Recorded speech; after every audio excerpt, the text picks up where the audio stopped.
Tonight we're going to fight gloom and doom with a bus seat. Now, that's hard to imagine that you could do anything positive with just an old school bus seat, but this seat has a real story behind it. The very first person that I ever played on stage with was Jeanette Carter. She came to the school that I went to, and my buddy Franklin Horton pushed me into going backstage and asking him if I could play with him. I didn't know anything about him. It was just very dressed up elderly lady, or I thought she was elderly at the time. She's probably my age now.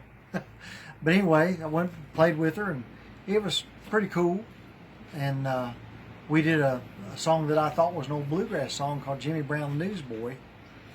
And I went home and told my grandfather some woman came to the school and let me play with him on stage. And he said, well, who?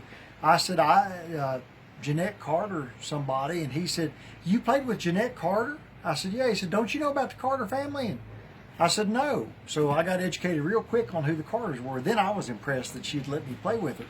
Well, just as quick as I got my driver's license, got old enough, I was at the Carter fold all the time, every chance I got to go over there. This bus seat is out of the Carter fold.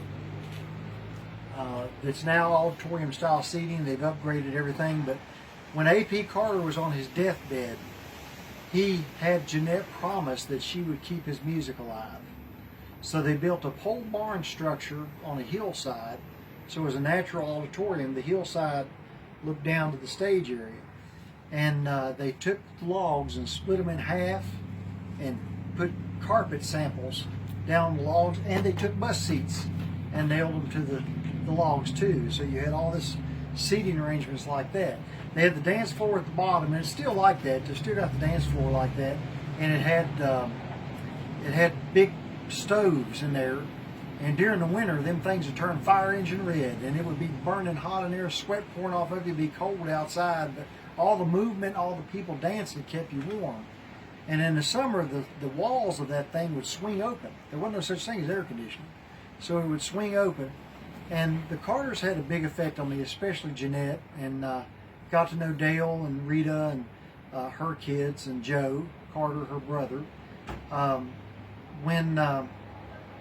About 3 weeks after Johnny Cash died, maybe 2 weeks after Johnny Cash died, I played over there, and Jeanette was in a wheelchair by then. And after the show, of course, she sat up on the stage, but they were having trouble getting her off the stage. There wasn't no such thing as handicap ramps or anything. So Dale Jett, her son, got the bottom of it and said, Jim, you get the top half here and we're going to lower her down. I said, okay. And I had hold of the front of the wheelchair. She was facing me and Dale was on the bottom.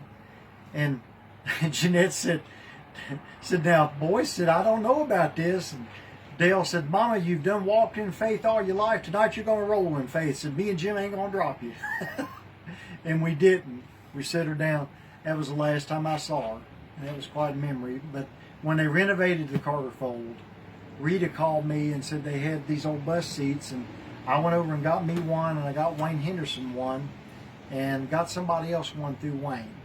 But I wouldn't take nothing for it. It now resides in my garage, and I sit in it when I'm doing projects out here. So that's my bus seat story.